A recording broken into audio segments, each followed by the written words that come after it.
Hola, muy buenos días a todos. Bueno, les doy la bienvenida a la Comisión Diseño, Cultura y Reflexión Ética entre Narrativas y Experiencias de nuestro 20º Encuentro Latinoamericano de Diseño de la Universidad de Palermo. Les voy a ir nombrando quiénes son las personas que nos van a estar acompañando el día de hoy con su exposición, en el nombre en el que van a estar exponiendo y les recuerdo que cuentan aproximadamente con un tiempo de entre 10 y 15 minutos como para poder exponer. Es importante que se pueda respetar más o menos esos tiempos, así cada uno cuenta con la misma posibilidad. Así que bueno, les voy a ir comentando quiénes son los expositores del día de hoy. En primer lugar, va a estar exponiendo Sebastián Giraldo con su coexpositora Valentina Marín. Ellos van a estar exponiendo estrategia multimedia para difundir los mitos y leyendas de Cundinamarca. Luego va a estar Esteban Mamani junto con Brigitte Gema Cari Borroa y José Manuel Medina Silva, y ellos van a exponer Catarsis que nace de la cultura. Luego va a estar Víctor Pesetti, que va a exponer diseño de interacción ética y la tentación del lado oscuro. Luego va a estar Jessica Danderfer exponiendo el rol del diseño en la industria de la salud. Luego va a estar Joely Meléndez exponiendo cómo diseñar experiencias memorables que realmente conecten con tus clientes. Y por último, para finalizar la comisión del día de hoy, va a estar Judy Gallego Zamata junto con Ricardo Campano Pimentel, que van a estar exponiendo el ornamento no era un crimen, era un lenguaje. Bueno, les deseo el mayor de los éxitos a todos los expositores que están el día de hoy y agradecerles obviamente por participar de la Semana Internacional de Diseño Virtual. Y bueno, los vamos a estar escuchando, pero antes les quiero comentar solamente dos cositas. Primero que nada, que pueden dejar todas sus dudas, consultas y preguntas en el chat para que al final de la comisión podamos hacer una tanda de preguntas y respuestas con los expositores presentes. Y en segundo lugar, que todas las comisiones están siendo grabadas y que van a estar disponibles en nuestro canal de YouTube, que se llama Conferencias DC, a partir del 4 de septiembre. Así que bueno, dicho esto, doy por comenzada la comisión y vamos a arrancar con nuestro primer expositor, que es Sebastián. No sé si estás por ahí disponible. Hola, buenas tardes, sí. Excelente. Bueno, cuando vos quieras comenzar. Listo, ya presento pantalla.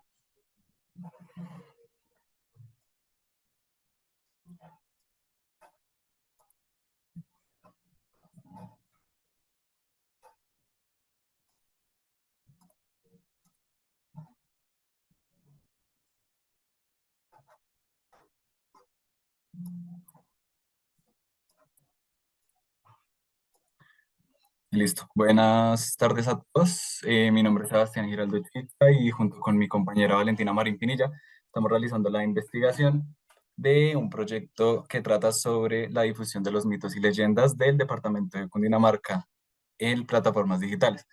Primero una breve introducción. Nosotros somos de Bogotá, Colombia, y somos de la Universidad Colegio Mayor de Cundinamarca, del programa de diseño digital y multimedia, y hacemos parte del semillero Área Digital. Para comenzar, eh, son los mitos y leyendas. Pues estos son un relato tradicional que está basado en antiguas creencias de diferentes comunidades. Como podemos saber, pues estos mitos y leyendas se encuentran en la mayoría de los países y son muy importantes para eh, mantener el patrimonio cultural y material de nuestra sociedad. Entonces, estos más que todos expresan como estas historias sobrenaturales y fenómenos naturales que ocurren desde hace mucho tiempo en las civilizaciones. Em, bueno, desde nuestra perspectiva, pues nosotros crecimos escuchando estos mitos y leyendas, digamos, de nuestros abuelos, que eran los que más sabían de estas historias y que se fueron pasando de generación en generación. Y ya como tal, en el diseño digital y multimedia, que es nuestra área de profesional, pues vimos una oportunidad para aplicar lo que sabemos para comunicar estos relatos en las comunidades de nuestro país. Por eso es que primero lo estamos focalizando en el departamento de Cundinamarca, que pues Colombia se dio por departamentos, que es como estados, escogimos Cundinamarca, que es en el que vivimos nosotros, como para comenzar a delimitarlo y ya más adelante comenzar a llevarlo a otras zonas. En cuanto a la problemática, lo que vimos es que según la UNESCO, pues los mitos y leyendas forman parte esencial de la tradición oral y pues esto constituye la tradición oral y la identidad cultural de la sociedad. Entonces, dicen que con el paso del tiempo como estas costumbres han ido desapareciendo y pues esto hace que afecte como tal a la memoria colectiva. Y también vimos que Colombia ocupa el cuarto lugar en el país, en uno de los países más globalizados a nivel de América Latina y 43 a nivel mundial. Entonces, como esto, sacamos que la globalización influye en la pérdida y el desplazamiento de los elementos culturales tradicionales y por eso lo que quisimos hacer fue un focus group donde se entrevistaron a un total de 41 personas y la mayoría respondió que no conoce ningún mito y leyenda tradicional de Cundinamarca. Y pues también el 95,2% percibe pues que esto ha hecho que se haya perdido la tradición oral entre las nuevas generaciones, que somos, digamos, los más jóvenes.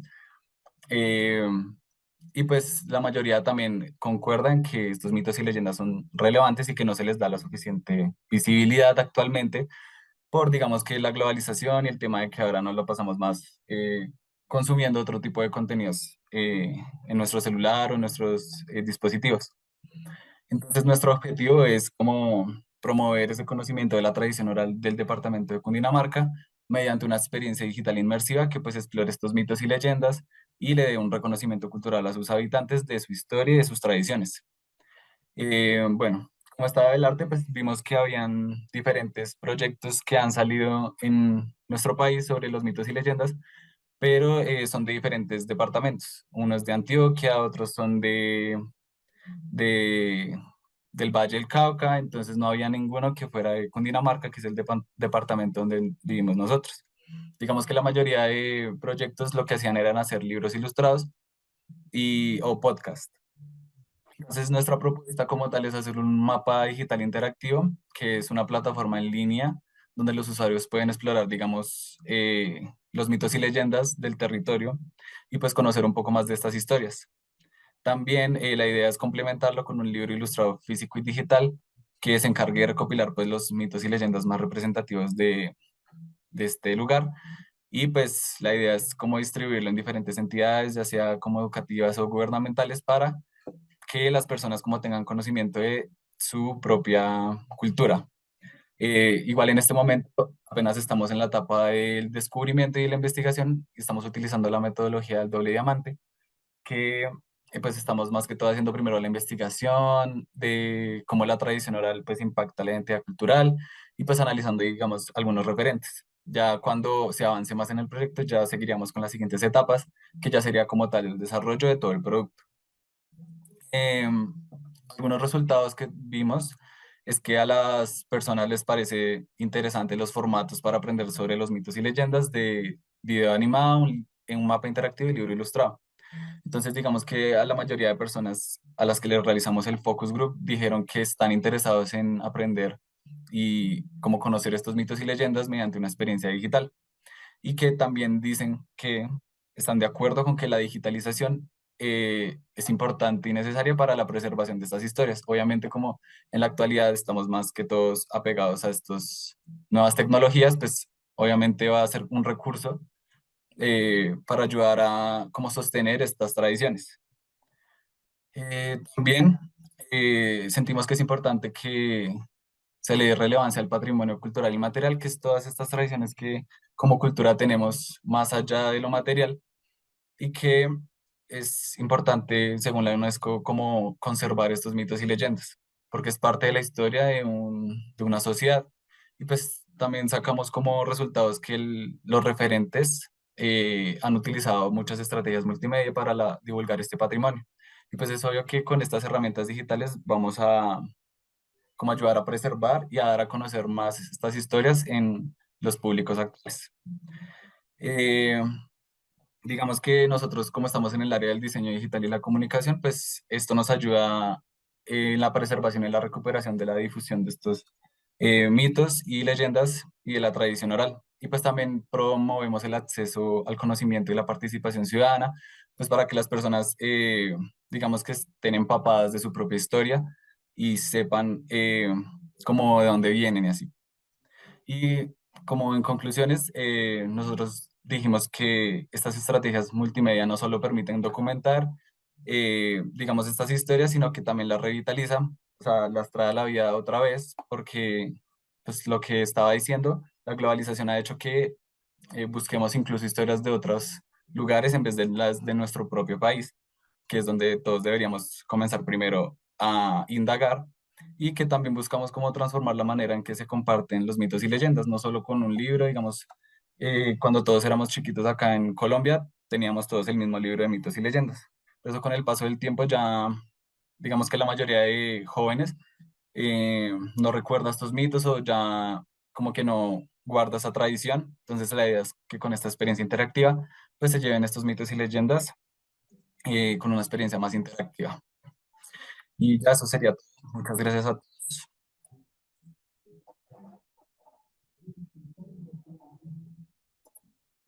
Muchas gracias, Sebastián, por tu exposición, súper interesante. Te invito a que puedas dejar tus datos de contacto y del proyecto en general en el chat, así nos podemos contactar con vos, tal vez de otra manera en tus redes sociales o conocer más sobre el proyecto. Y bueno, obviamente que te puedas quedar hasta el final de la comisión, que seguramente habrá alguna pregunta para vos. Muchas gracias. Vale, gracias. Bueno, vamos a continuar con Judy, en este caso, con su exposición El ornamento no era un crimen, era un lenguaje. No sé si estás por ahí, Judy. Sí, ¿qué tal? Buenas tardes. Voy a compartir mi pantalla. Excelente.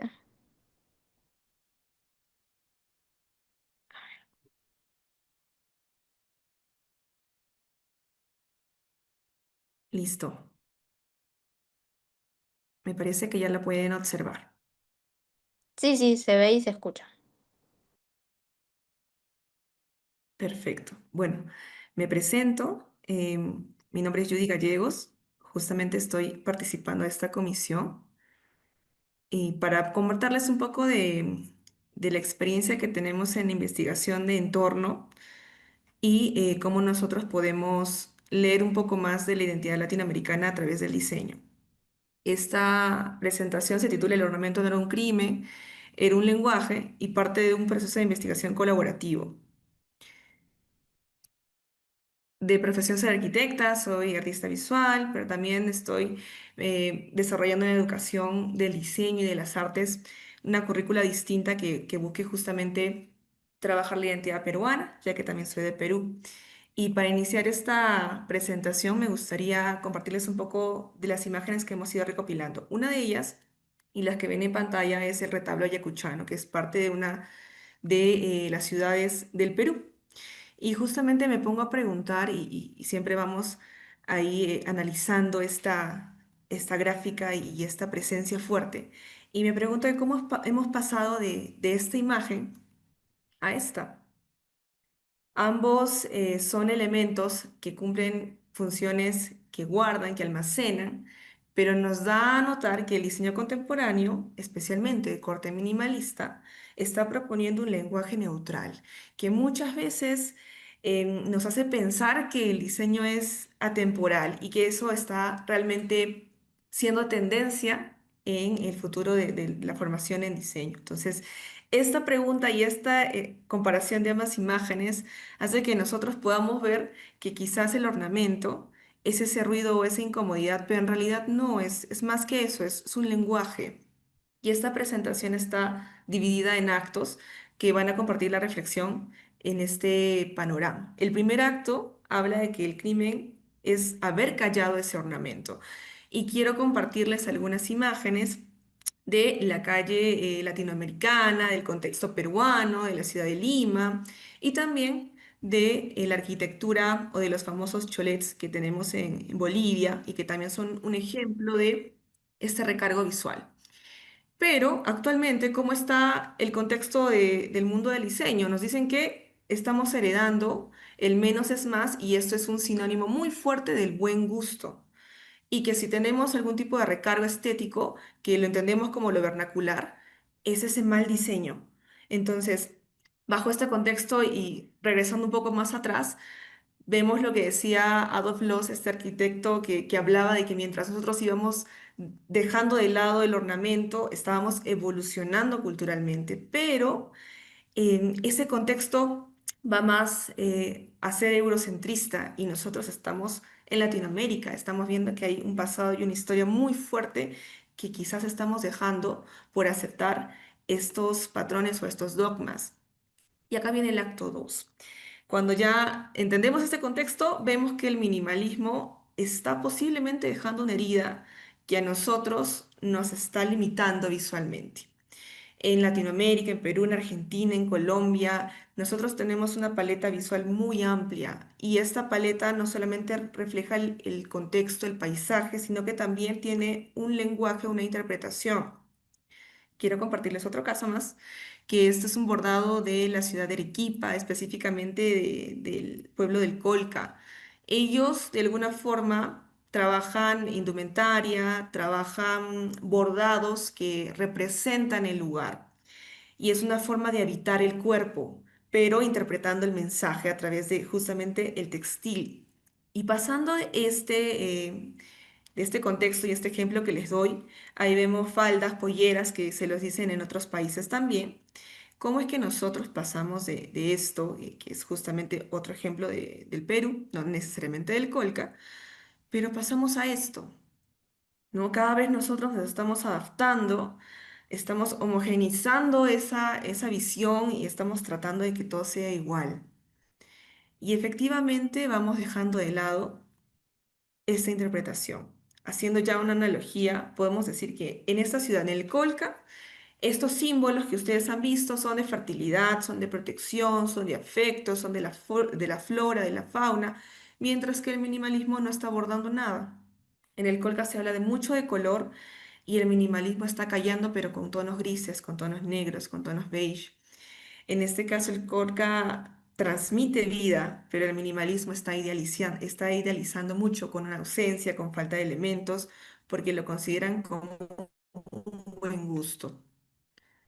Entonces, dejarles esta primera frase, que el gris no es neutral, cuando empezamos a silenciar esta cultura o este bagaje cultural que cada país o que cada ciudad de Latinoamérica tiene y que es parte de nuestro diferencial.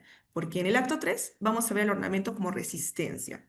Y cuando hablamos de resistencia, nos damos cuenta que si nosotros reemplazamos algo que culturalmente era simbólico, nosotros estamos dejando de lado ese proceso de diseño, esa forma de interpretar o traducir nuestros saberes ancestrales. El ejemplo que tenemos de cualquier adorno o cualquier elemento, objeto de decoración que no tiene identidad, que puede ser de cualquier parte del mundo, cumple una función, sí, pero no tiene como un arraigo hacia algún lugar.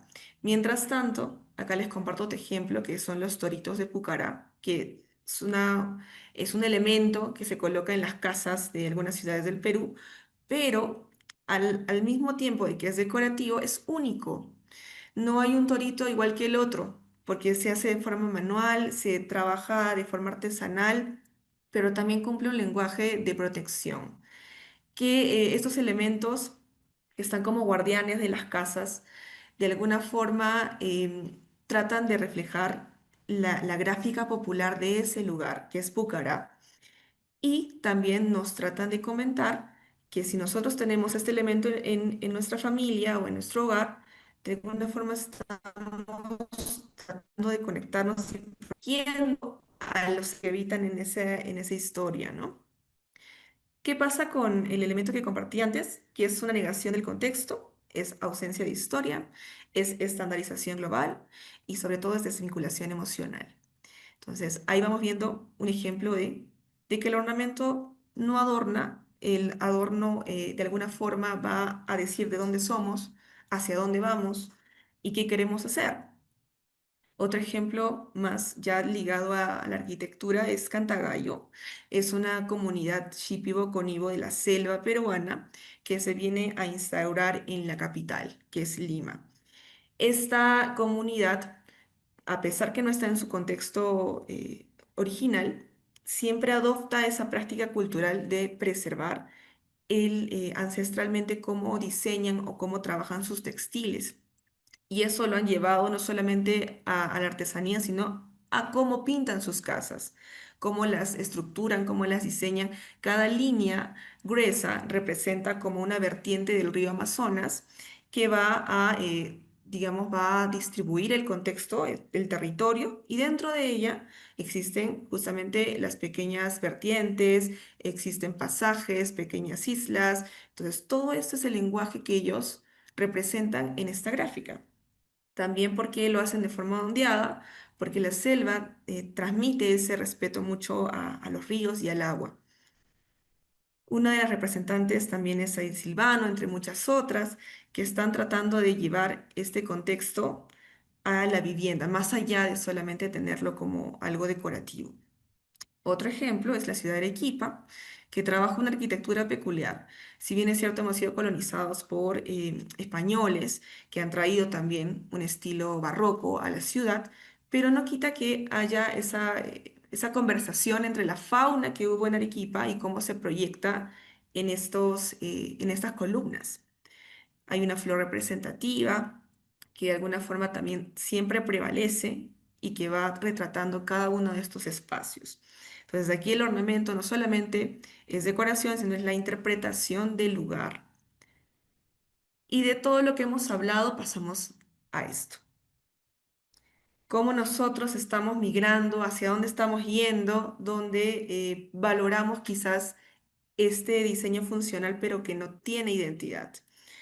Es como pedirle a una familia Shipibo con IVA que de alguna forma me muestra su hogar con sus elementos nativos, originarios, y cuando yo veo que va adoptando esta estética y supuestamente esta vivienda va mejorando, yo puedo decir que ellos también están evolucionando, pero eso es erróneo porque nosotros en Latinoamérica, o por lo menos también en Perú, creemos que si una familia originaria, autóctona, conserva sus elementos, conserva sus colores, eh, estaría retrasando, no se estaría, no estaría modernizándose, no tendría como que un camino hacia el éxito. Esa es con la interpretación directa que uno suele dar. Entonces, vamos a beige neutral, llegamos al gris neutral, a los espacios sin elementos, a querer siempre trabajar con los vacíos y ya para ir entrando a la parte final, llegamos al acto 4 de qué hacemos nosotros, hacia dónde vamos y cuál es la solución, que es diseñar desde la raíz, el diseño situado y la hibridación. También es vida. Nosotros estamos viviendo actualmente una colonización silenciosa en a través de las tendencias.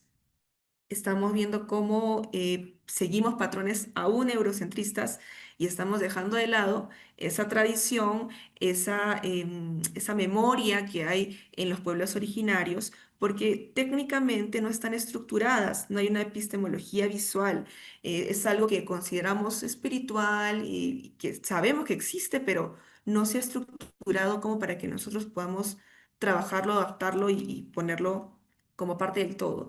Y en el mundo del diseño gráfico también, pasamos de elementos que caracterizan a la marca a trabajar elementos que poco a poco van perdiendo el sentido y que casi se parecen todos exactamente iguales a una marca de otra, por más que sean de rubros distintos.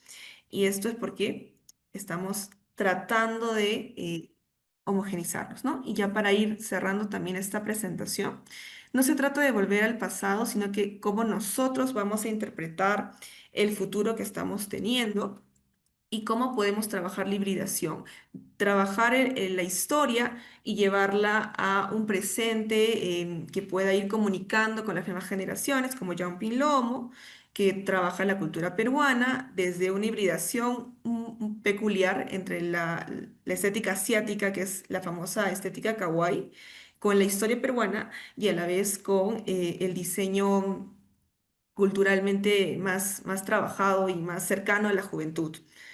los muralistas de la selva que están irrumpiendo también en espacios de ciudad, la tipografía, que es una de las tipografías que es una de las estudiantes que también vemos en la escuela y que trata de reinterpretar la cultura peruana, la cultura que va trabajando y que va comunicando.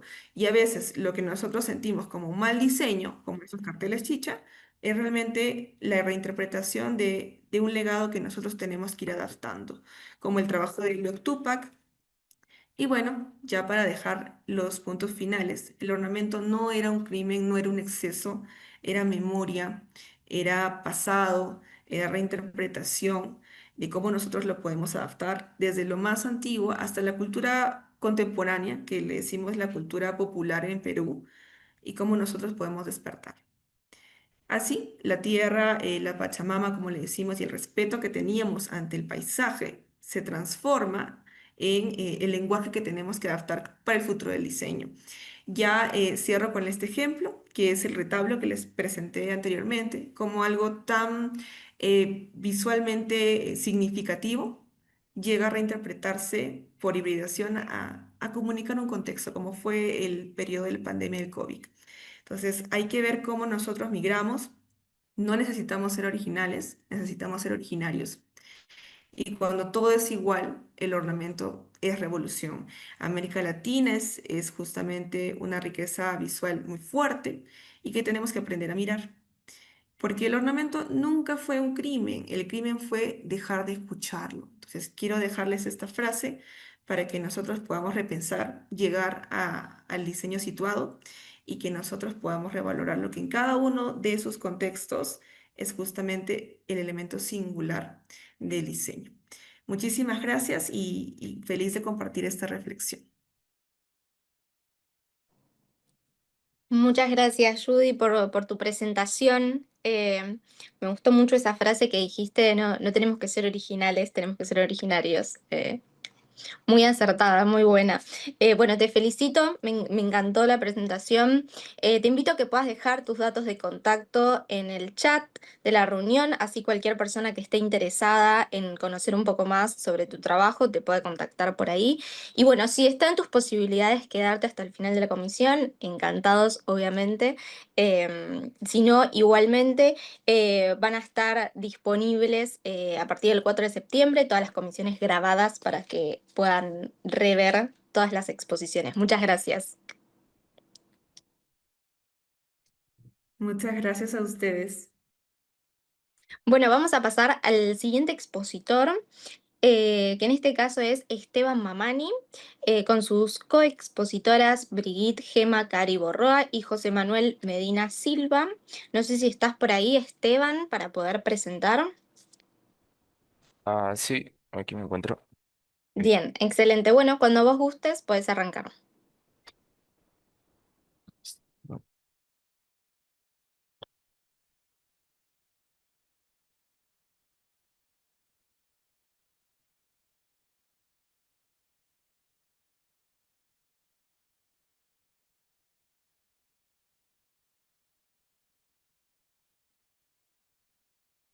eh,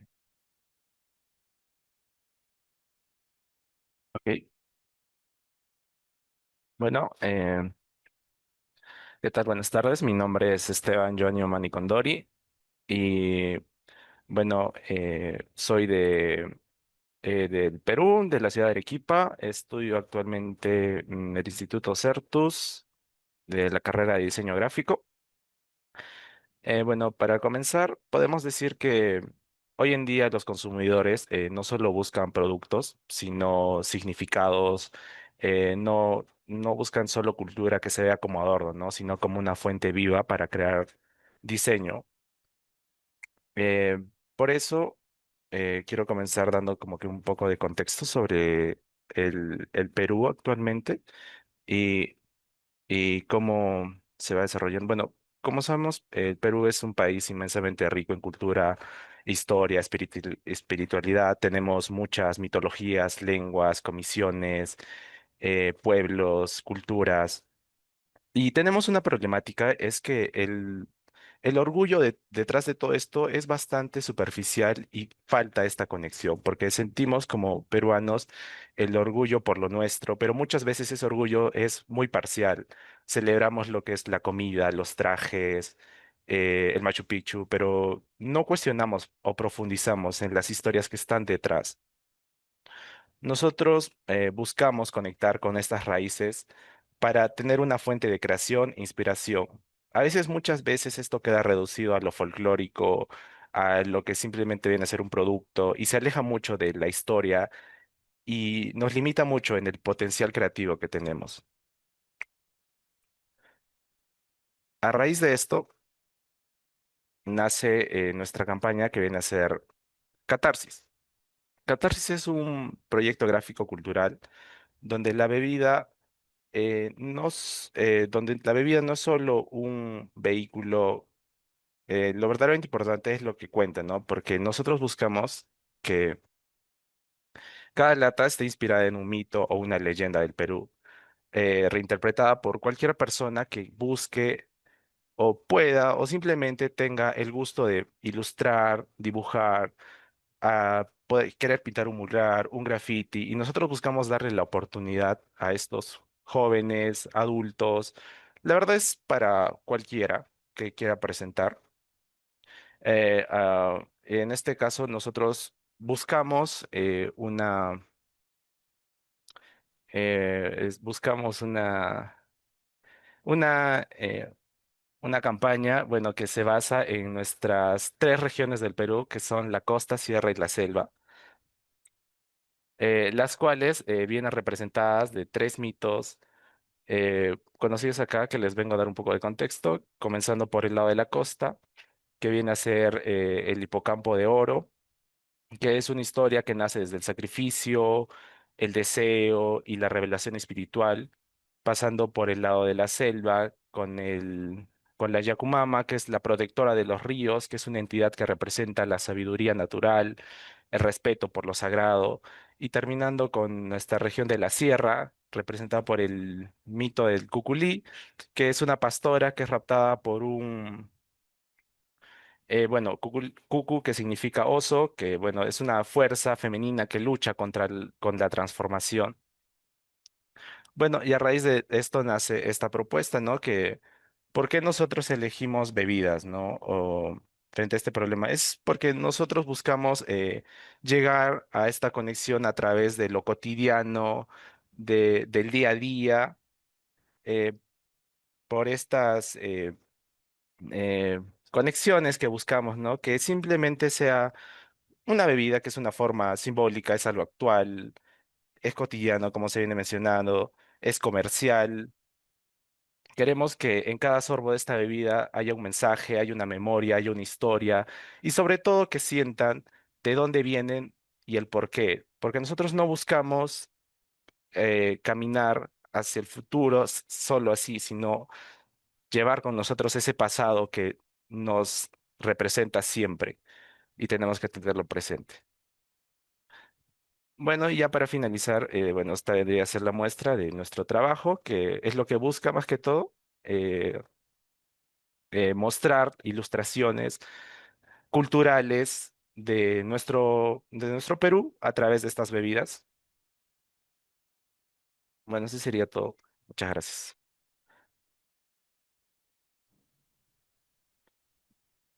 Muchas gracias, Esteban, por tu presentación. Te invito a que puedas dejar tus datos de contacto y del proyecto en el chat, así cualquiera que esté interesado en conocer un poco más pueda contactarte por ese medio. Y bueno, obviamente que te puedas quedar hasta el final de la comisión, que seguramente habrá alguna pregunta para vos. Muchas gracias.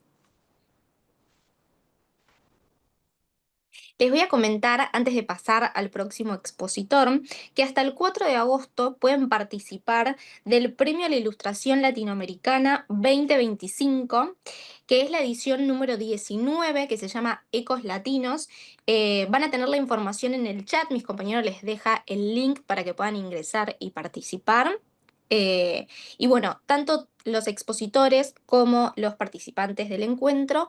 Les comento también que van a poder descargar sus certificados a partir del 4 de agosto, también en el link que les vamos a dejar en el chat. Cualquier duda, consulta o pregunta que quieran hacer a cualquiera de los expositores son libres de poder dejarlas también en el chat de la reunión. Así al final hacemos una tanda de preguntas y respuestas con todos los expositores que se hayan quedado. Así que bueno, vamos a pasar al siguiente expositor, que en este caso es Víctor. No sé si estás por ahí. Sí, sí, acá estoy. Buenas tardes. Excelente. Bueno, cuando vos gustes podés comenzar. Vamos. Vamos. Dame un segundo. No tengo el compartir. Vamos a compartir pantalla. Presentación. Aquí estamos. Buenas tardes. ¿Se ve bien? Sí, sí, A se ver. ve bien y se Bien. escucha. Perfecto. Bueno, me presento. Mi nombre es Víctor Pesetti. Yo soy ingeniero en sistemas en la UTN y en la Universidad Austral de Rosario, la sede de Rosario. Soy docente, como decía, y soy docente y uno de los temas que hablo mucho con mis alumnos, más allá de enseñar lo que dice interacción, es la responsabilidad que tenemos los diseñadores con respecto a lo que hacemos, a lo que presentamos. Y la idea de esta charla es hablar que nuestro trabajo como diseñador de una aplicación, de un producto, es guiarlo por el camino seguro, guiar al usuario, hacer que el usuario no sufra, hacer que el usuario llegue a destino lo antes posible, de la manera más exitosa y más rápida posible. En realidad, hacer que sea exitoso en lo que hace, pero de la manera más rápida posible. Eso lo vemos con el uso de cualquier aplicación que hoy tenemos, tomamos el celular y estamos haciendo otra cosa mientras lo usamos, en muchos casos. El trabajo nuestro es hacer eso, es basarnos en estándares, basarnos en diseños ya predefinidos, pero sobre todo nos basamos en principios psicológicos, en cosas que el usuario ve y hace por instinto. Y si no, fíjense cuántos números de teléfono nos acordamos, cuando antes, hace 10 años, 10, 15 años atrás, teníamos 10 veces más teléfonos en la cabeza. Hoy de casualidad que nos acordamos el nuestro y alguno que venía de antes.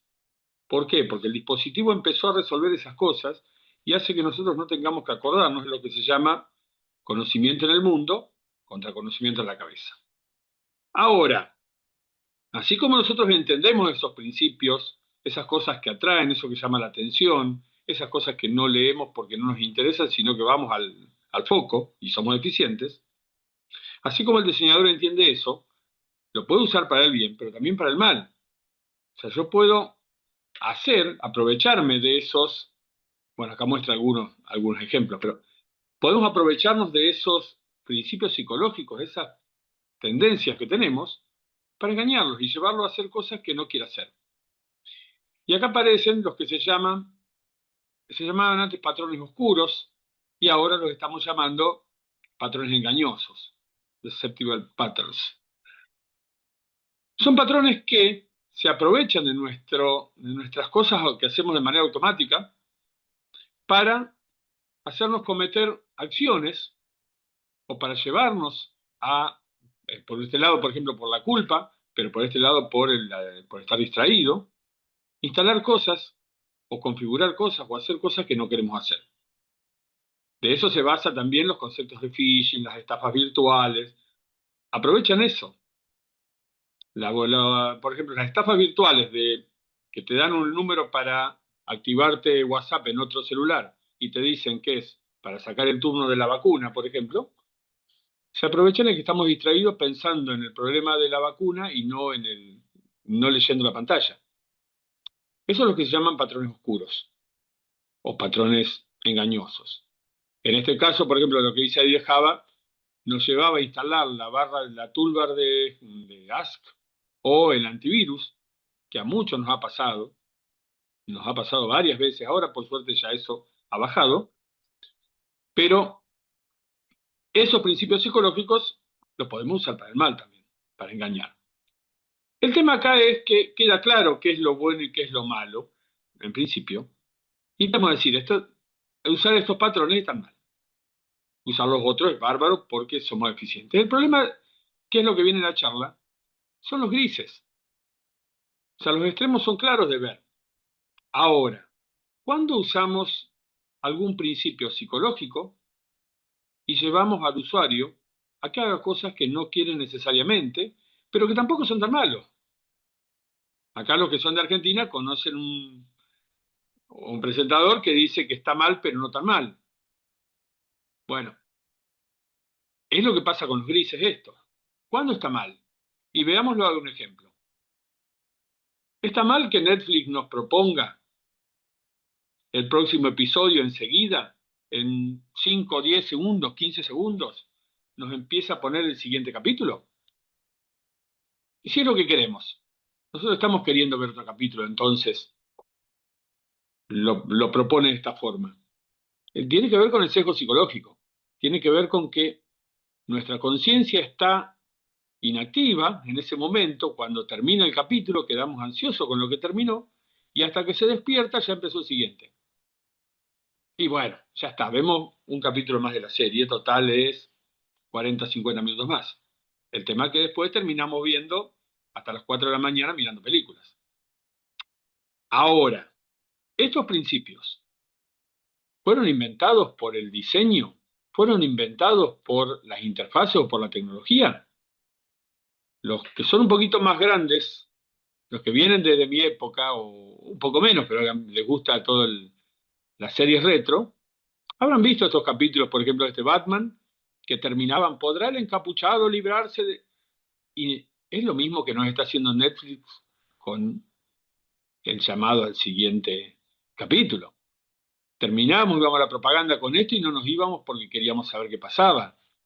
Eso se llaman cliffhangers. Y de acá es donde empiezan los grises. ¿Es realmente bueno para el usuario? La lista infinita de Instagram, ¿es bueno para el usuario? Y ahí es donde donde los diseñadores tenemos que preocuparnos. Ver cómo hacer que el usuario pueda desactivar esas cosas. De hecho, YouTube lo está haciendo, YouTube lo hace. YouTube yo puedo activar para que no se vea automáticamente el siguiente capítulo o el siguiente video, o incluso Netflix también hace eso. Podemos desactivar el del próximo, ¿pero por qué? Porque el diseñador se ocupó de que eso pueda desactivarse. Por otro lado, aspectos como estos, que también se aprovechan de nuestra percepción. Si yo miro esto, me va a llamar mucho la atención el del medio y voy a ver que con el de la izquierda hay muy poca diferencia en cuanto a precio y mucha diferencia en cuanto a servicio. Entonces, comparar cosas que son parecidas, pero con mucha diferencia de lo que te ofrecen, hace que elijamos el del medio. O sea, nos están llevando a hacer eso. Ahora, ¿no pasa lo mismo si hacemos esto en una verdulería? O sea, todos los principios que todos estos grises que nosotros estamos trabajando y que consideramos en el diseño, lo que tienen que ver es que siempre existieron. Son principios psicológicos que siempre existieron. A lo que voy con esto, con esta charla, es que todos estos principios hay que tenerlos en cuenta y trabajar cuidando al usuario. Nuestra responsabilidad como diseñadores es cuidar al usuario. Dijera el amigo Spider-Man, pues en realidad el tío de Spider-Man, el tío Ben, un gran poder implica una gran responsabilidad. Tenemos ese poder. Desde el diseño de interacción, tenemos el poder de convencer a nuestros usuarios a hacer lo que nosotros queremos que hagan. Llevarlos. ¿Por qué? Porque somos usuarios distraídos. Porque somos usuarios que estamos dependiendo cada vez más del teléfono. Porque tenemos interfaces que se acoplan a nuestra vida diaria cada vez más. Cada vez notamos menos su existencia. Y esa responsabilidad de hacer que esa interfaz se acople a nuestra vida hace que también tengamos que tener en cuenta llevarlo por el buen camino. Entonces, El mensaje de esta charla es: seamos responsables, prestemos atención a nuestros usuarios, no tanto al negocio, brindémosles la posibilidad de cuidarse. Hoy las redes sociales son uno de estos grises que tenemos que cuidar. Entonces tratemos de darle las herramientas al usuario para que en el momento de lucidez, en el momento que la conciencia está bien despierta, puedan elegir qué los cuida y qué los hace esclavos de las interfaces. Muchas gracias.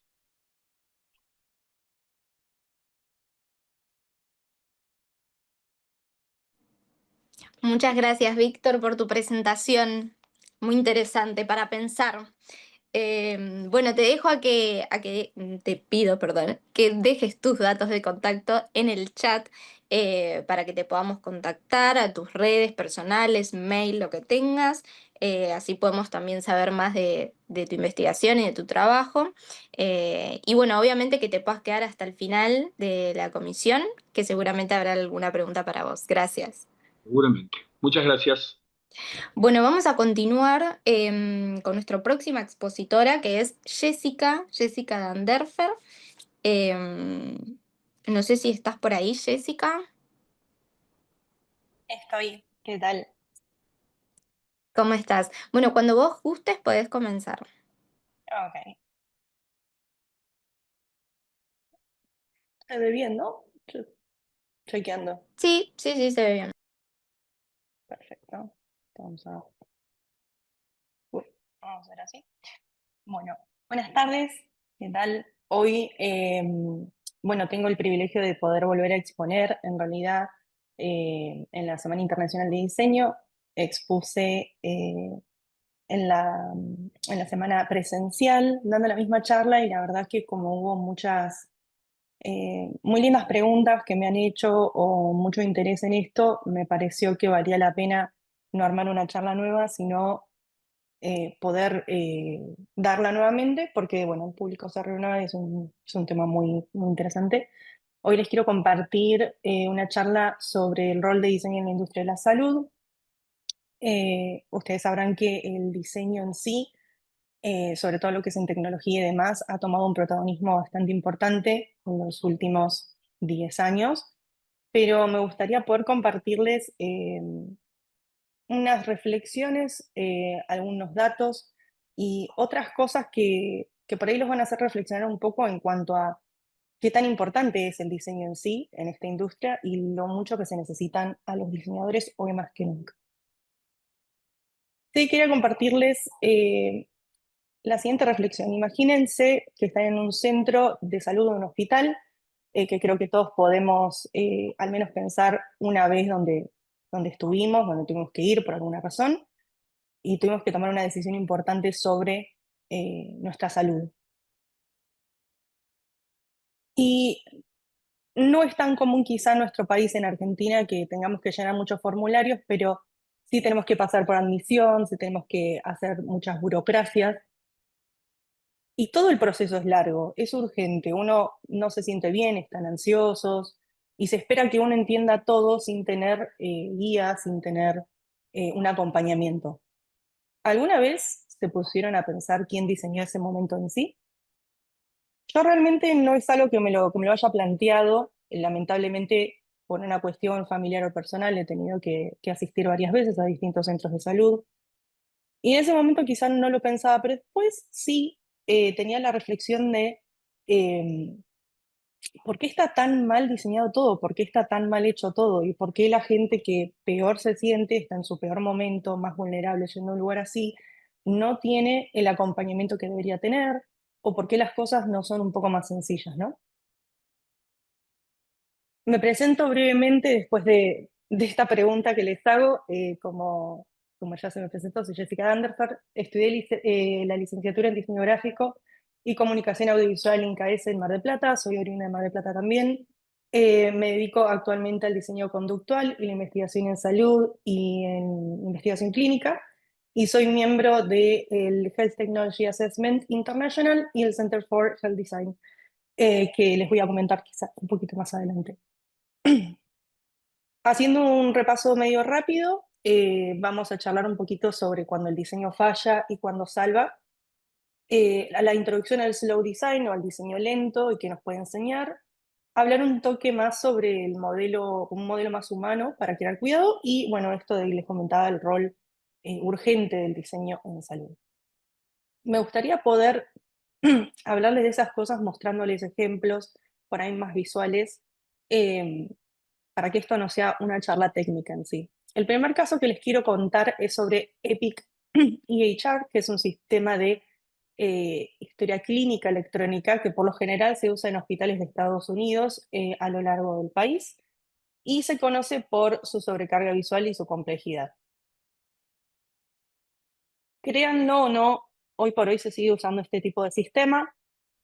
Es un montón realmente para poder comprender a priori. Hay un montón de tabs, hay un montón de colores, de información, tipografías que por lo general en tamaño son bastante pequeñas. Y a esto le tenemos que sumar que esto es lo que ve un médico en la parte administrativa cuando tiene que llenar una historia clínica y que tenemos que comprender que el médico está haciendo su trabajo, está cumpliendo el rol de médico, puede tener una urgencia, tiene que pensar en el bienestar del paciente y además tiene que lidiar con esto. Y es 2025, ¿no? Eh, ¿Por qué este tipo de cosas siguen pasando? Entonces podemos analizar los pros y los contras, porque no es que solamente son cosas malas las que puede tener un diseño. En lo positivo, si nos queremos enfocar, hay una interoperabilidad clínica entre instituciones, es decir, se usa en todo el país, eso es muy ventajoso por el tema de las historias clínicas, hay una personalización de lo que es, bueno, eso es lo que vino recién, es un dashboard, y los reportes clínicos, se cumple con normas de seguridad, otros hospitales lo pueden tomar, o sea, hospitales líderes, etcétera, etcétera. Pero si nos enfocamos en lo que no es tan positivo, lo contra, la interfaz tiene muchas ventanas, menús anidados, botones que no tienen jerarquía, fatiga de alerta o alert fatigue, lo que se llama, porque todo es importante, todo es urgente, siempre hay una notificación. De hecho, un poco de esto también hablaba nuestro colega Víctor recién cuando estaba hablando de las interfaces y estaba hablando de toda esta complicación que lleva la tecnología, ¿no? También tenemos un alto índice de errores de medicación relacionados a lo que es el diseño de interfaz y médicos en sí, o sea, estamos hablando de doctores en lo que es la industria de la salud reportando que están quemados, o sea, burnout, cuando hablamos de burnout estamos hablando de que están sobrepasados. Y esto es un poco más por ahí claro, tenemos números literales que nos dicen que esto está muy mal. Piensen que hubo un incremento del 17% al 32% de lo que es errores de documentación en quirófano, porque si hay demoras mayores a 20 minutos en hacer las cosas con este dashboard, entonces este porcentaje aumenta.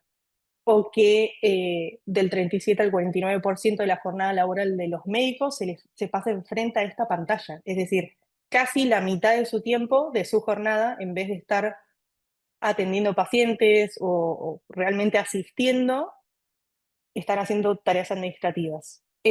Con un dashboard que realmente no facilita las cosas, sino que las complica.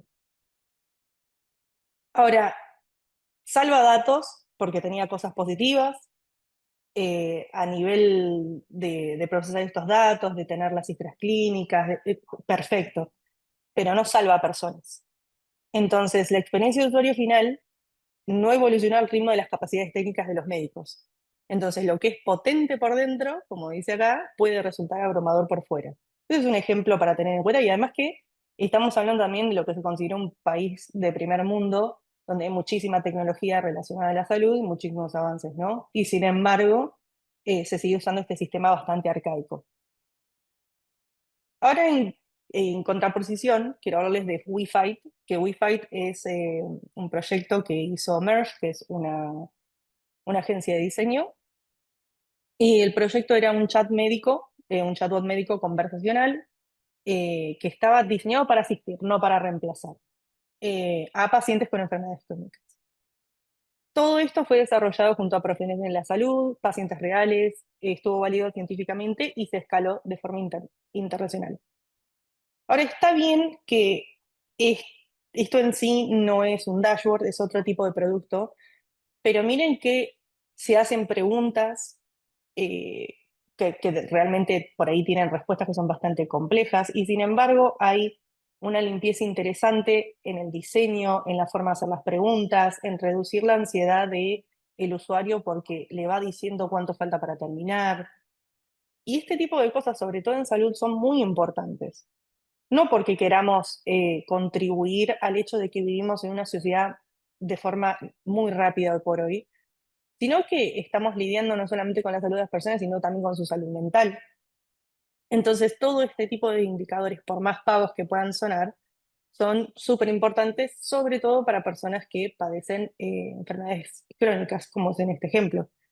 Entonces, las cosas positivas que tiene es que es un diseño que fue centrado en el paciente, que se pensó en el usuario desde el principio, a diferencia del otro ejemplo, que el otro ejemplo se nota por lejos que fue pensado más por una idea de querer resolver un problema administrativo y un problema monetario. Esto tuvo como centro el paciente desde sí, a la persona, que tiene una interfaz conversacional empática, la experiencia de usuario es clara y demás. Obviamente que tiene cosas en contra, como todo lo que yo había dicho antes, que por ahí tiene cierto riesgo percibido sobre la privacidad de datos, que no reemplaza el contacto clínico, entonces puede generar falsas expectativas, y algunas de esas cosas las podemos tener en cuenta hoy por hoy con el uso, por ejemplo, de ChatGPT en, en lo que es salud mental, sobre todo para los adolescentes y jóvenes adultos. Pero dentro de todo, si tuviéramos que comparar ambos casos, este pesa un poco más en lo positivo que el ejemplo anterior. Y las métricas de éxito también son bastante interesantes porque en un ensayo clínico comparativo de cáncer de mama versus un 64% de un comité médico, es decir, formado por oncólogos, radiólogos y demás, esta aplicación tuvo un 69% de éxito, que es un número bastante importante y bastante interesante. Y después, un 88% de los usuarios afirmaron que Vic, que es el chatbot, les dio soporte y los ayudó a seguir el tratamiento reforzando la adherencia, que es una de las cosas más difíciles en cuanto a pacientes que están siguiendo un tratamiento, por ejemplo, oncológico o son trasplantados hepáticos y demás. Eso es lo más difícil. Ahora, en este caso, como ya dije antes, Wi-Fi no está intentando reemplazar al médico. Es decir, otras herramientas como las que vimos anteriormente saturan o desinforman, pero en este caso acompañan. Entonces, en este caso sí el diseño estuvo en la sala o en la habitación desde el principio, ¿no? Lo que le hicimos en la mesa a la hora de pensar las decisiones importantes. Ahora bien, estos dos casos tienen algo en común. Son bastante distintos, ¿no? Pero ambos nos muestran lo que sucede cuando el diseño está o no está al servicio de la experiencia humana. Y eso es algo que se perdió bastante en los últimos años, considerando además que pasamos una pandemia hace no mucho, si se ponen a pensar, donde ahí se nos dejó bastante expuestos en lo que nos falta todavía mejorar a nivel tecnología y a nivel experiencia de usuario para poder no solamente prevenir, sino ver cómo podemos atravesar ese tipo de situaciones estando más preparados. Ahora, ¿cómo medimos eso que veníamos charlando? ¿Cómo evaluamos que una persona se sintió acompañada, segura o menos sola en un proceso de cuidado? Lo interesante es que existen organizaciones y existen herramientas para hacer esto. Cuando yo les comenté lo del Health Technology Assessment, eso se traduce a herramientas de evaluación sanitaria. Es algo que se usa actualmente en nuestro país, quizá no es de mucho público conocimiento, se usa en salud pública, por ejemplo, en lugares como el CONICET y demás. Y tuve el privilegio de poder ir a esta conferencia este año, y una frase que me quedó mucho fue que la experiencia del paciente no entra en la evaluación porque no se sabe cómo medir o no sabemos cómo medirlo, que por lo general es algo que no se tiene en cuenta. Y de ahí mi interés en poder reforzar y poder charlar con ustedes y mucha gente sobre lo que es el diseño conductual, para dejar solamente el diseño bonito, digamos, el diseño desde un lado estético de lado, y empezar a pensarlo como un diseño desde el lado arquitectónico, desde la estructura, la base, el hueso, digamos, de un producto o una experiencia. Diseño conductual es una forma de diseño que considera cómo pensamos, sentimos y actuamos en diferentes situaciones, como por ejemplo estrés, miedo y demás, que eso es particularmente importante en lo que es la industria de la salud, como ustedes se podrán haber dado cuenta, y por los ejemplos que estuvimos viendo. Ahora, el diseño conductual no espera que las personas se porten de una forma lógica o no piensa solo en el mejor caso, ¿no? O el mejor caso de éxito. ¿Qué es lo que suele pasar cuando se crean herramientas tecnológicas, cuando se crean productos, por una cuestión de rapidez, de presupuesto, de eficacia? Siempre pensamos, bueno, el usuario va a entender. Y eso es subestimar bastante al usuario, de alguna manera, ¿no? Esto se basa en ciencia del comportamiento, entonces también tiene una base bastante dura en cuanto a datos, donde vienen las justificaciones por las cuales nosotros vamos a proponer una solución sobre otra, y ayuda a que las personas tomen mejores decisiones. Ahora, ¿qué pasaría si combinamos esto con el diseño lento? Seguramente acá todos tenemos un smartphone, todos por ahí tenemos una compu, miramos alguna serie en alguna aplicación en la tele, y si nos ponemos a pensar todos esos avances tecnológicos que se dieron entre 10 a 15 años, por ejemplo, cuando empezamos a hablar del smartphone, que el iPhone salió y demás, se empezó a adoptar un tren, si así se quisiera, de diseñar rápido. La famosa metodología Agile que empezó a proponer Google para que los productos mínimos viables se hagan enseguida, que en una semana se puedan validar ideas y demás y demás. A nivel producto, a nivel negocio, sirve, funciona, puede que sí, pero el resultado es que hay un montón de aplicaciones que mueren, productos que no se mantienen en el tiempo, porque fueron basados en asunciones, fueron basados en experiencias personales o mejores casos de adopción, y nunca se tomó el tiempo en realidad de medir datos, de entrevistar a personas reales, de entender realmente el contexto y para quién, digamos, estábamos diseñando, creando. Entonces, si diseñáramos un poco más lento, solo un poco más lento, podríamos decir que la urgencia podría no superar la sensibilidad, que en salud apurarse también puede dañar. Esto es particularmente cierto para la industria de salud, pero hay un montón de otras industrias en las cuales esto podría aplicar, como en educación, y que el slow design o el diseño lento escucha, observa y cuida. Diseñar lento no es diseñar tarde, sino hacerlo con sentido.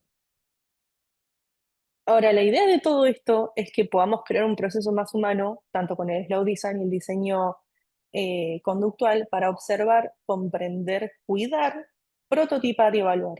Es decir, podemos hacer exactamente lo mismo, más ordenado, de una forma más lenta, para que después las personas reales, que podíamos ser cualquiera de nosotros, o nuestros familiares o amigos, no tengan que pagar, digamos, el precio de un proceso irresponsable. El sistema de salud necesita diseñadores, eso es algo que les dije antes. Podría parecer raro para un montón de personas, para muchos, pero hoy más que nunca necesitamos mentes creativas que ayuden a rediseñar, para la redundancia, un proceso que quedó en el tiempo y que no está teniendo en cuenta a las personas que van a interactuar con el resultado de ese proceso. Entonces, la idea no es embellecer, no es hacer cosas lindas en diseño. La idea es traducir, es sostener y es cuidar. Unos últimos pensamientos antes de que termine es que diseñar en salud también tiene su parte negativa, no es todo tan lindo como se los estoy contando, porque hay que diseñar entre tensiones o cosas como burocracia, como protocolos, como costos, cultura clínica, falta de tiempo. Educar también a colegas, a compañeros que por ahí nunca se han puesto a pensar este tipo de cosas, y estoy hablando de enfermeras, de médicos, de administradores de salud. Entonces, tiene su desafío, obviamente, pero en mi opinión, vale la pena hacer el esfuerzo para mejorar todo ese tipo de cosas. Y si es algo que esto les interesa, sobre todo si son diseñadores o si es algo que les genera curiosidad, hoy mismo se pueden empezar a hacer cosas. Se pueden empezar a ayudar a rediseñar instrucciones por quirúrgicas para los pacientes. los onboardings en las aplicaciones clínicas, es decir, todo el proceso de bienvenida para una aplicación, los formularios de admisión, o la comunicación entre médico-paciente, o inclusive los tótems que seguramente todos hemos visto en algún centro de salud para sacar algún turno, para hacer alguna fila que a veces no se entiende, que no sabes que tenés que volver. Bueno, todo ese tipo de cosas que parecen aburridas y a nadie les importa, bueno, ahí se puede empezar. Podemos empezar si nos empiezan a importar ese tipo de cosas y mejorar los procesos y las situaciones. El diseño puede ser una forma de cuidado, pero tenemos que hacerlo con tiempo, tenemos que escuchar y tenemos que tener sobre todo respeto por la vida que hay detrás de cada decisión. Muchísimas gracias por escuchar. Si esto es algo que les interesó, nuevamente les vuelvo a decir que, bueno, si escanean ese QR, subí una guía completamente gratis con estos pasos que estuvimos hablando, algunos tips, algunas preguntas. No necesariamente tienen que ser aplicadas solamente en salud, por ahí si están en alguna otra industria, son preguntas que invitan a la reflexión y a la charla para poder mejorar los procesos de diseño. Y por qué no, para expandir un poco más este tema con familiares, conocidos o colegas. Así que bueno, ese es mi mail. Escribo en careprotocol.pub, que es un blog de diseño en salud, diseño conductual, si les interesa, siéntanse libres de seguirlos. Y nuevamente muchísimas gracias por su tiempo. Un placer estar nuevamente en la Semana Internacional del Diseño compartiendo con todos ustedes acá. Así que muchas gracias. Muchas gracias, Jessica, por todo lo que estuviste comentando. Bueno, como vas a dejar de compartir pantalla, te pido que lo puedas volcar también en el chat, así Sí, nos obvio. queda durante un tiempo y poder ir entrando a los links y demás. Pero muy interesante, muchas gracias. Gracias. Bueno, vamos a continuar con nuestra próxima expositora, que creo que es la última de la comisión. Joely Meléndez, no sé si estás por ahí. Hola, ¿qué tal? Sí, aquí estoy. Perfecto. Bueno, cuando vos quieras podés arrancar. Sí, ahí voy. Ahí se ve. Sí, sí, se ve bien. No está en pantalla completa, pero se ve bien. Sí, sí, sí, ya lo pongo en modo presentación.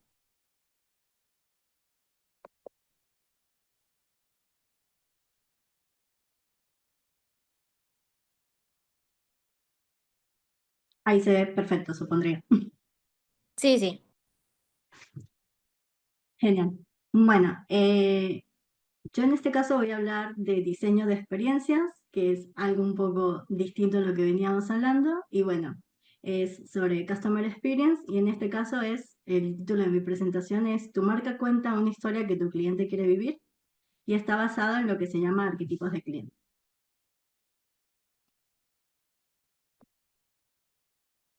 Bueno, mi nombre es Joely Meléndez, soy ingeniera de informática. Me gusta definirme, bueno, como dice acá, como venezolana de nacimiento y argentina por elección.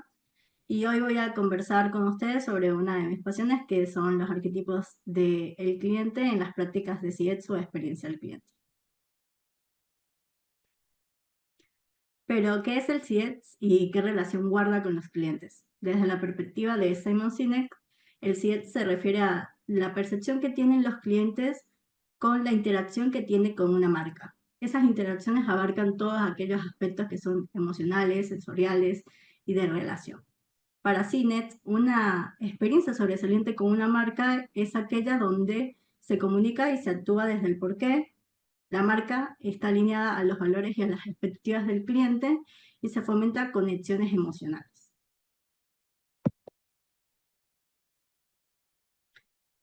Y aquí hago otra pregunta. ¿Te pasó o les pasó que alguna vez eligieron alguna marca solo porque te entendía o sentían que los entendían más que alguna otra? Si la respuesta es sí, esto no es casualidad. En un mundo que es tan globalizado y a la vez tan competitivo, las marcas, a su vez, como bien decía, compiten para destacar y crear lo que se llaman experiencias memorables para sus clientes. ¿Y esto cómo lo hacen? Escuchando qué es lo que el cliente no solamente quiere a nivel de por qué necesita satisfacer una necesidad, sino también cómo se puede diferenciar del resto. ¿Qué es lo que realmente motiva a una persona a elegir su producto y qué es realmente lo que hace que genere una empatía hacia esa marca. Este estudio de los clientes de esta forma se le llama arquetipos de cliente.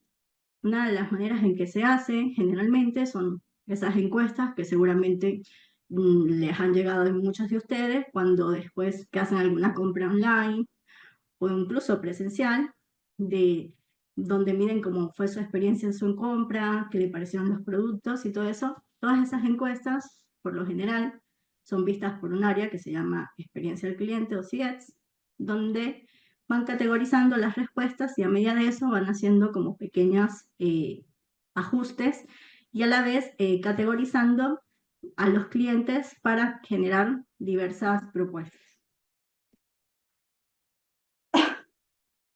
Y bueno, obviamente estas marcas seguramente las conocen y las recuerdan y muchas veces probablemente las eligen. Acá en Argentina, por lo menos, Mercado Libre y Habana son marcas icónicas y tenemos por otro lado un poco más globalizadas Starbucks y Coca-Cola, que son marcas que son nichos y que son representantes de lo que son de cada una o un hito en cada una de sus mercados.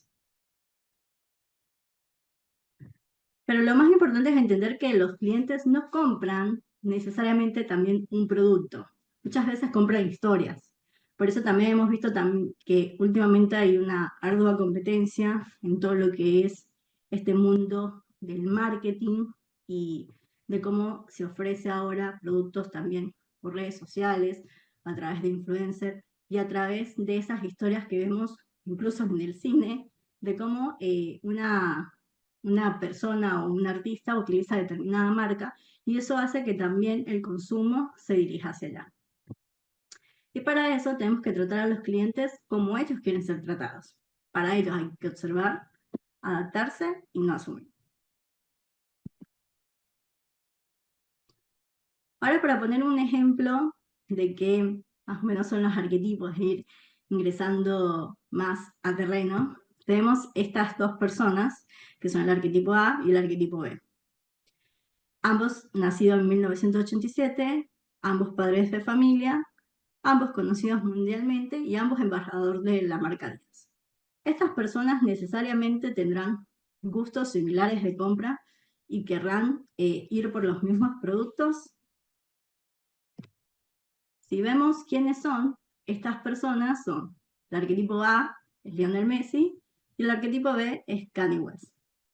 Son personas que si lo pensamos, mundialmente famosas, pero que sus personalidades son bastante diferentes, siendo Messi una persona más retraída, con un perfil más bajo, y Kanye West siendo una persona más con un perfil alto, que tiene gustos muy diferenciales a los que puede tener Messi. Esto es lo mismo que pensamos cuando una marca crea experiencias para los arquetipos. O sea, necesariamente el trato que se le va a dar o los productos que quiere Messi necesariamente no son idénticos a los que querría Kanye West. Pero ¿cómo descubrir y construir la historia de los clientes? Primero, identificando quiénes son los clientes, quiénes serían tus grupos de clientes, que serían los arquetipos en acción. Después, entender sus problemas y qué historia quiere vivir. Cuando decimos sus problemas es más allá de no caer solamente en qué problema soluciona el producto o el servicio que estamos ofreciendo, sino también qué lo mueve o qué lo impulsa a buscarnos o a estar cerca de nosotros. Y lo otro es crear una experiencia coherente con la identidad y la emoción de ese cliente. O sea, seguramente si es una persona que probablemente tenga un perfil bajo o que le guste tomarse su tiempo para observar, también tomar en cuenta esas preferencias al momento de abordarlo para hacerle una venta, si estamos hablando del mundo presencial, o también incluso si estamos hablando del mundo digital, las cosas que les ofrecemos o incluso los mails que les enviamos para las promociones. En este caso, les voy a presentar un ejemplo práctico de la empresa Batistela, que estuve trabajando en el posgrado de la Universidad del SEMA con mis compañeras Agustina Martínez y Jessica Gavilón. Para este ejemplo práctico nos basamos únicamente en la experiencia de clientes que iban a la sucursal. Para quienes no lo saben, Batistela es una empresa que vende calzado, diferente indumentaria de cuero y algunos accesorios, que es una pequeña empresa o una pyme originaria de Córdoba, Argentina.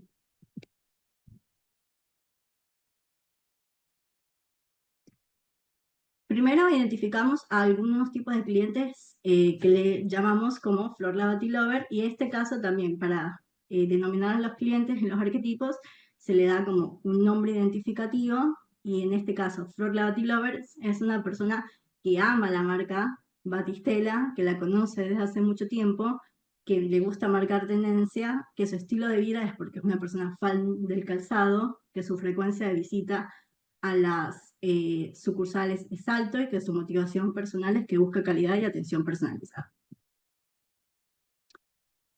Y luego se construyó esta ficha de lo que sería Flor, dando un pequeño vistazo a lo que vimos antes, poniendo cuáles serían como las cualidades, como podríamos identificar a un cliente que se llamaría un Batilover, cuáles son sus frases típicas cuando van a sucursal, qué cosas lo hacen sentir conectado en su visita a la sucursal, qué cosas lo pueden hacer perder su conexión, o incluso los productos que son favoritos. La idea es que toda esta información se pueda compartir con los diferentes empleados de la tienda e incluso construirla con ellos mismos, y en base a toda la información de entrevistas, focus groups, encuestas que se tengan de los mismos clientes, para que cuando se tenga toda esta pequeño vistazo, los mismos empleados sepan de qué manera abordar a cada uno de los clientes que visitan la sucursal. Y la experiencia de cada uno de ellos se ha diferenciado de acuerdo a la personalidad y la búsqueda que hacen en la misma.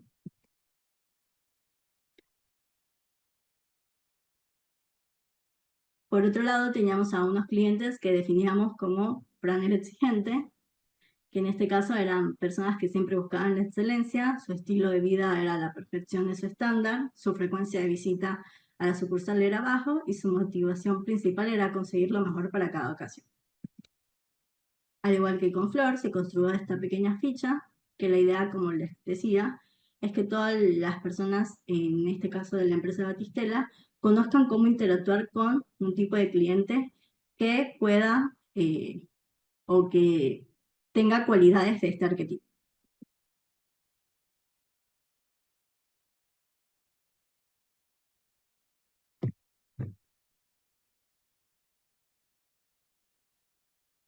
Por otro lado, teníamos a Roberta la Ahorradora, que era el tipo de arquetipo que siempre está buscando la mejor oferta, su estilo de vida es ahorrar, que es su mantra, su frecuencia de visita es alto y su motivación principal es conseguir lo mejor para cada ocasión. Y de esta manera también podemos ver visualmente cómo sería su ficha.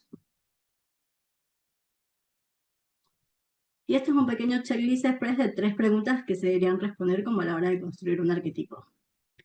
La primera es: ¿qué emoción quiero despertar en mi cliente? Es decir, ¿cómo quiero que se sienta cuando llega al lugar donde lo voy a atender? Ya puede ser una sucursal, o incluso también cuando se habla de espacios que no necesariamente tienen que ser físicos, sino que son páginas o aplicaciones para celulares también. ¿Qué emoción quiero despertar a mi cliente cuando la use? ¿Qué papel juega mi marca en su historia? ¿Para qué la usa? ¿Qué beneficios trae? ¿Qué quiero que sienta cuando la usa? ¿Y cómo hago que esa historia se vive en cada interacción? O sea, ¿cómo hago que mi marca se sienta o que esté presente en las interacciones que realiza cada vez que por algún motivo tienen que interactuar con nosotros?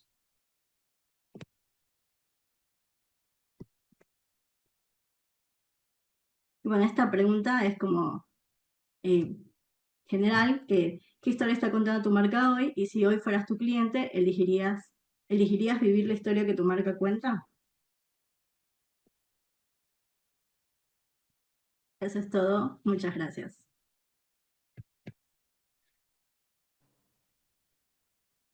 Muchas gracias, Joely, por tu exposición. Bueno, te invito a que puedas dejar tus datos de contacto en el chat, así te podemos contactar por ahí o podemos entrar a algún link que dejes o de tus redes sociales. Pero bueno, muchas gracias. Dale, gracias. Bueno, hemos llegado al final de la comisión. Sí, ya han realizado todas las exposiciones, la verdad que súper interesante todas, estaban muy conectadas también, así que creo que a medida que cada expositor iba escuchando las otras también, como viene el chat, como que se prestaba mucho a la reflexión.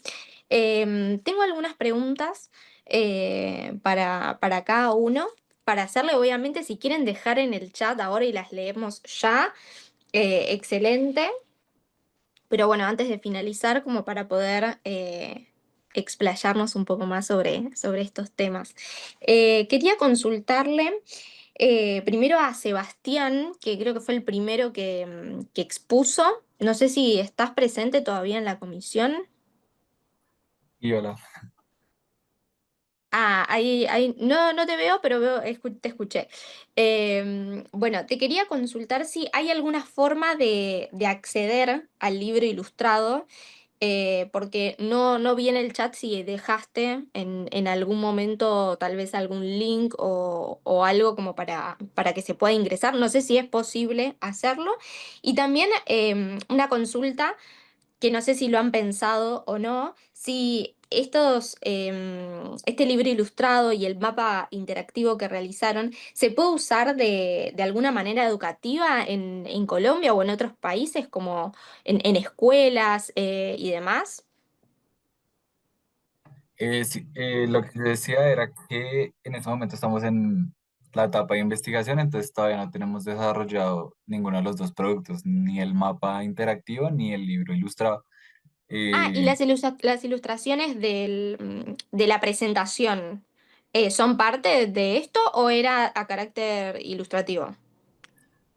sí, es que hicimos algunas pruebas, algunos como prototipos de ilustración y para la presentación dejamos ese que es de un mito, pero como tal el producto todavía no está porque estamos en la etapa de investigación. Entonces no podría como pasarte un link o algo donde esté porque todavía no está.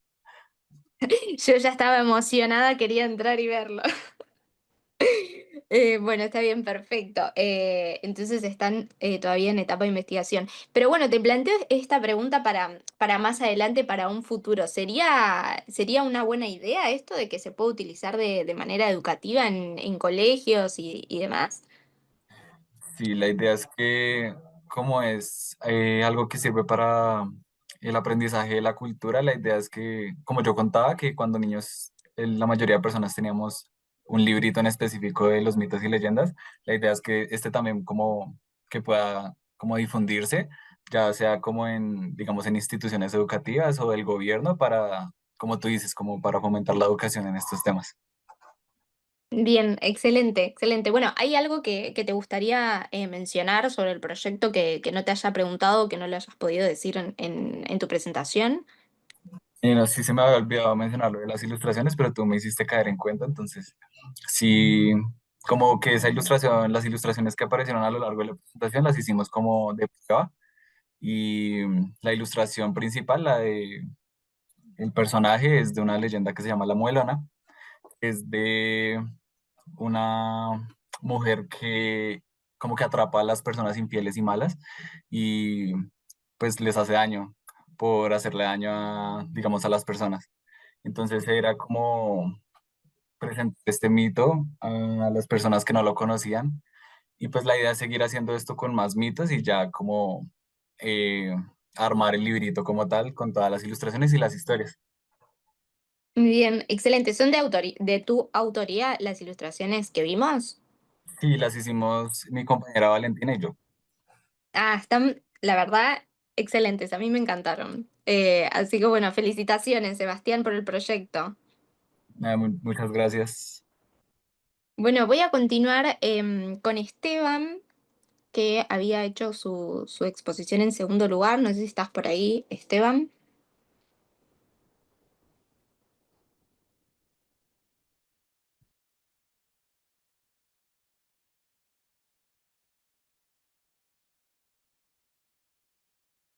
Ah, tal vez se retiró.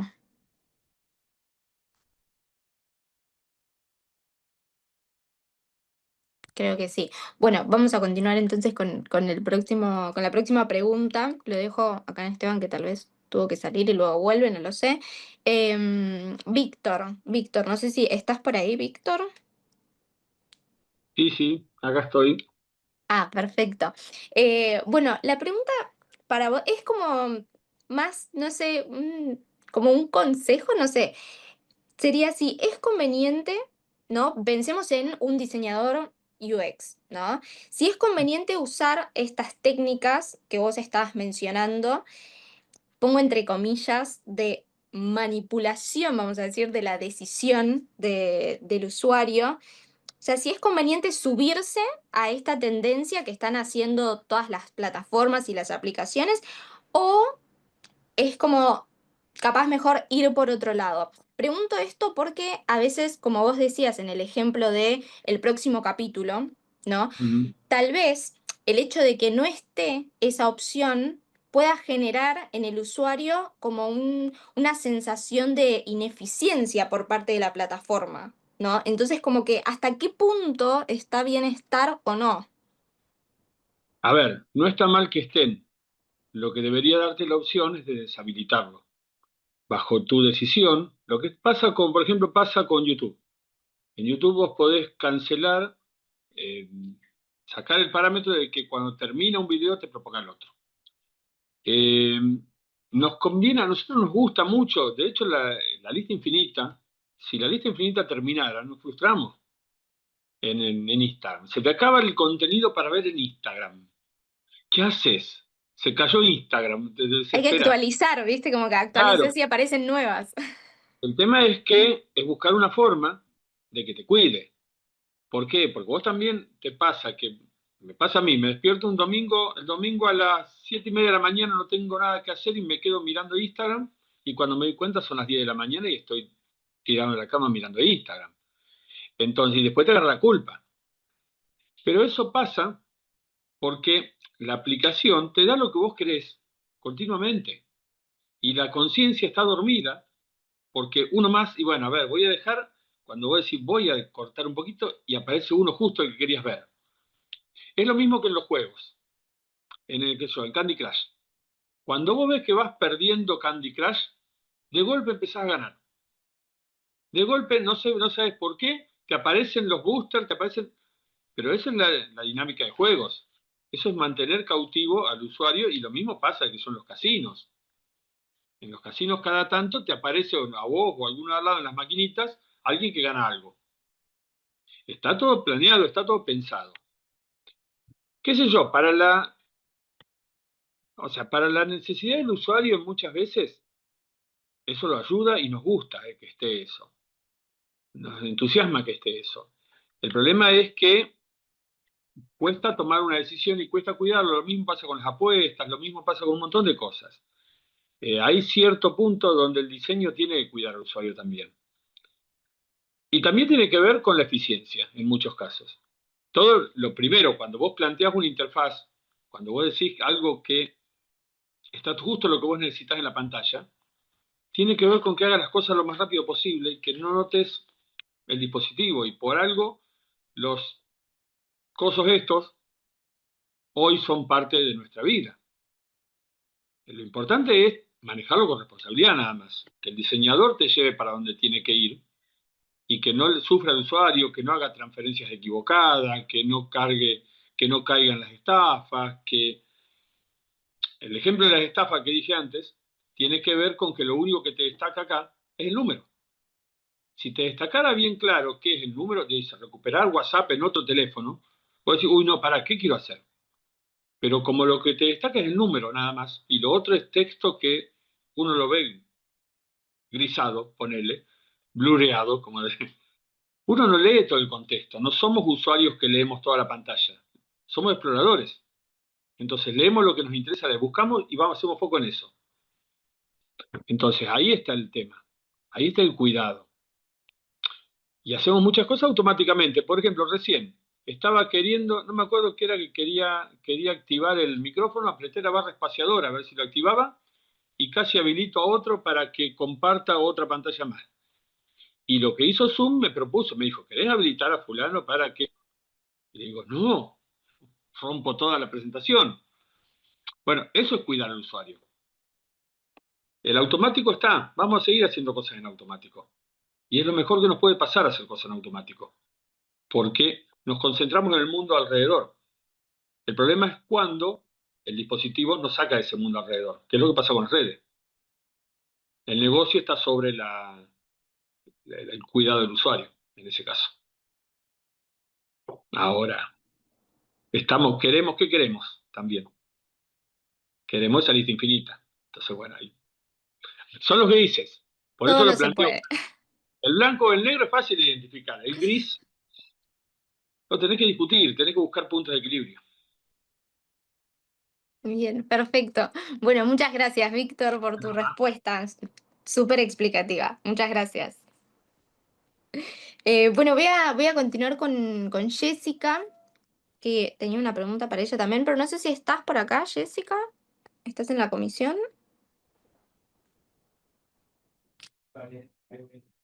Creo que dijo que se tenía que ir.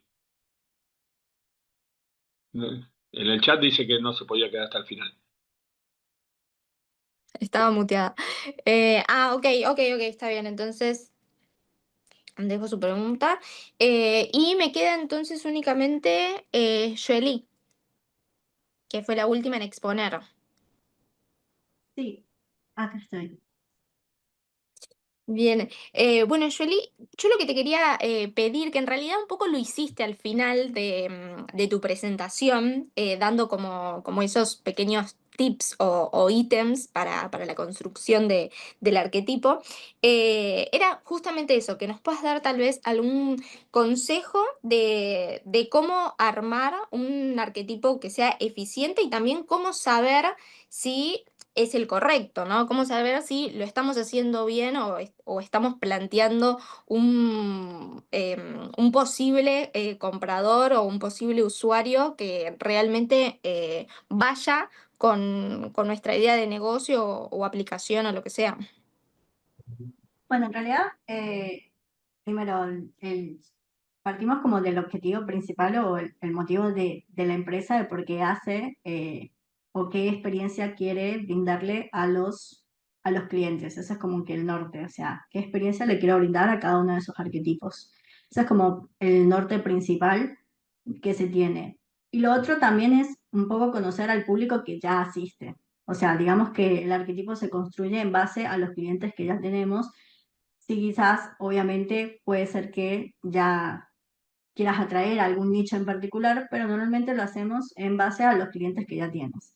Entonces, para eso, normalmente, si es una empresa que ya existe o que incluso se está creando, pero ya está de a poco teniendo algunos clientes, es conociéndolos. ¿Y cómo los conoces? En base como a esas mismas interacciones que tienes con ellos. Si tienes encuestas, porque realizas encuestas, es en base a las respuestas que también obtienes las encuestas. Si tienes un grupo de personas que interactúan con estas personas, como es el caso, o sea, si tienes un grupo de vendedores que interactúan con estos clientes, si es algo presencial, pudiendo también entrevistar a estas personas y diciendo que te describan cómo son los clientes que normalmente interactúan. Y otra práctica que se usa mucho es realizar focus group o llamar a entrevistas también a los mismos clientes de nuestra marca, como también para conocer por qué nos eligen, cuándo normalmente van a realizar estas compras, y en base a eso es como que te vas creando estos pequeños grupos de arquetipo que normalmente son entre 3 y 5 los que creas, que son como grupos genéricos. Obviamente puede pasar que algunas personas no entren necesariamente en uno en específico o que estén como entre dos arquetipos, pero la idea es como que tengan un arquetipo denominador o que apremie. Y la idea es eso, irlo construyendo en base a la información que ella tiene. irlo nutriendo de esa manera. Incluso también puede ser que a lo largo de una marca, a lo largo del tiempo de vida de una marca, los arquetipos cambian, porque tu marca también cambió. O sea, puede ser que cuando empezaste una marca, tu marca era una empresa muy pequeña y apuntabas a un nicho muy chico, quizás en tu ciudad, entonces apuntabas a este público muy específico y ahí empiezas a armar tu arquetipo con eso y quizás expandiste tus ventas y el arquetipo va a cambiar. Entonces, la idea es ir revisando un poco esa información. Claro, puede ser que haya varios arquetipos, tal vez dos, Sí, tres sí, arquetipos al mismo tiempo. claro, o sea, realmente, normalmente se tienen hasta quizás 5 arquetipos, 6 arquetipos, dependiendo del tamaño de la compañía, pero idealmente quizás por tus gustos o por cómo tú te mueves con la empresa, seguramente vas a tener uno que te representa más que otro. Entonces, posiblemente ese arquetipo, por ejemplo, yo como Joely, entro en el arquetipo de, no sé, la Batilover o la ahorradora, con los ejemplos que vimos. Entonces ya se sabe que cuando yo voy a la sucursal, mi trato con los vendedores, la forma como me va a vender o la forma que se salen los productos que yo busco es basado en ese arquetipo. Perfecto. Bueno, muchas gracias, Jolie, por toda la explicación. Muy interesante. Interesante de Nada. todos, en realidad. Todas las exposiciones fueron muy interesantes. Les agradezco a todos los expositores por estar presentes en la Semana Internacional de Diseño Virtual del 2025. Antes de finalizar la comisión, quiero dejarles algunos recordatorios que mi compañero va a estar dejando en el chat y si quieren ahora aprovechen también para dejar sus datos de contacto, que es el último momento, así podemos copiarnos los links y demás. Pero bueno, como les había comentado antes, todas las comisiones están siendo grabadas y van a estar disponibles a partir del 4 de septiembre en nuestro canal de YouTube que se llama Conferencias DC. Al final van a poder todos los expositores, como las personas que participan del encuentro, retirar o descargar mejor sus certificados a partir del 4 de agosto, también en el link que les dejamos en el chat. Y recuerden también que acá hay algunos expositores que se dedican a la ilustración o que realizan proyectos con ilustraciones, que hasta el 4 de agosto pueden participar del Premio a la Ilustración Latinoamericana 2025, que es nuestra edición número 19, que se llama Ecos Latinos. Van a poder acceder al link y participar hasta esa fecha.